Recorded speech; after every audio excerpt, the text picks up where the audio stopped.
இறந்த ஒரு தலைவர் மீண்டும் பிறந்து வாழ முடியுமா? அது கலைஞர் நினைவிடம். கலைஞர் நினைவிடத்தில் புதைக்கப்பட்ட இடத்தில் அவரை மீண்டும் பெற்றெடுத்திருக்கிறார் தளபதி ஸ்டாலின் அவர்கள். இந்த நினைவிடம் உலகத்தரமானது. இந்த நினைவிடம் வெறும் ஒரு தனி மனிதனின் மறைவை சொல்லுகிற, நினைவை சொல்லுகிற இடம் மட்டுமல்ல.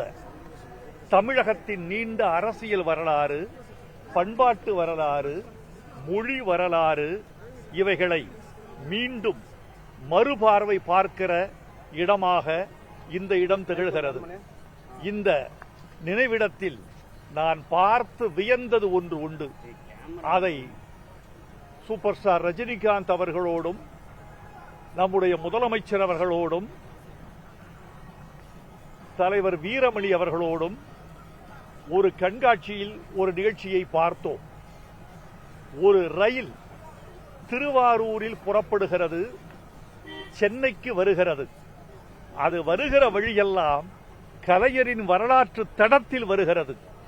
அது கள்ளக்குடியில் நிற்கிறது, சேலத்தில் நிற்கிறது, திருச்சியில் நிற்கிறது. தமிழ்நாட்டின் வரலாற்றோடு கலைஞர் எப்படி சம்பந்தப்பட்டிருக்கிறார் என்பதை அது காட்டுகிறது.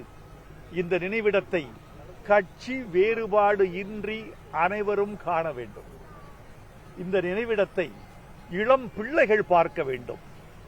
பள்ளி மாணவர்கள், கல்லூரி மாணவர்கள், அரசியல் கடந்த பொதுமக்கள் அத்தனை பேரும் தமிழ்நாட்டின் சிற்பிகளில் ஒருவரான கலைஞரின் வாழ்வு தொடங்கியதும் முடிந்ததும் எப்படி என்பதை இந்த நினைவகம் காட்டும். இது கலைஞருக்கு நினைவு சின்னம், நமக்கெல்லாம் வரலாறு. நன்றி.